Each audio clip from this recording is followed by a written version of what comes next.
কাশ্মীরের ডাল লেকের সৌন্দর্য সকলেই জানে, কিন্তু সেখানে আরেকটি সুন্দর জায়গা আছে, শঙ্করাচার্য মন্দির।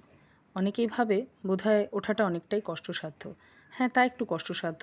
প্রায় 250 সিঁড়ি আছে এখানে। যারা বয়স্ক মানুষ তারা একটু সময় নিয়ে হাতে করে নিয়ে যাবেন, তবে খুব একটা অসুবিধা হওয়ার কথা নয়। কিন্তু একবার যদি কষ্ট করে ওঠা যায়, সেখান থেকে পুরো ডাল লেকের ভিউ দেখার কিন্তু একটা আলাদা আনন্দ। মন্দিরটিও ভীষণ সুন্দর। ভেতরে যে শিব মন্দির রয়েছে, শিব ঠাকুর রয়েছেন, সেটি খুবই সুন্দর। কিন্তু ভেতরে তো ফটো তোলা নিষিদ্ধ, তাই আমরা ফটো তুলতে পারিনি। তাই জন্য আপনাদের সকলকে পুরো ডাল লেকের ভিউ দেখাচ্ছি। কি ভালো লাগলো তো? যতটা ডাল লেক নিচে থেকে সুন্দর লাগে, ওপরে গিয়ে কিন্তু অনেকটাই ঘিঞ্জি দেখতে লাগে। কিন্তু তা সত্ত্বেও চারিদিকের বরফের পাহাড় আর ডাল লেকের সৌন্দর্য অসাধারণ। যেতে কিভাবে যেতে হয়? ডাল লেকের ঠিক পাশ থেকেই অটোর সার্ভিস পাওয়া যায়, যেখানে পার হেড মোটামুটি 150 থেকে 200 টাকা করে নেওয়া হয়। এটা বার্গেন করে নিতে পারেন আপনারা।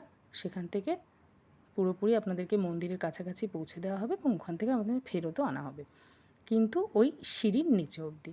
ওখান থেকে আপনাদের চেকিং পয়েন্টে গিয়ে চেকিং করার পর তারপরে আপনাদেরকে ওপরে উঠতে হবে।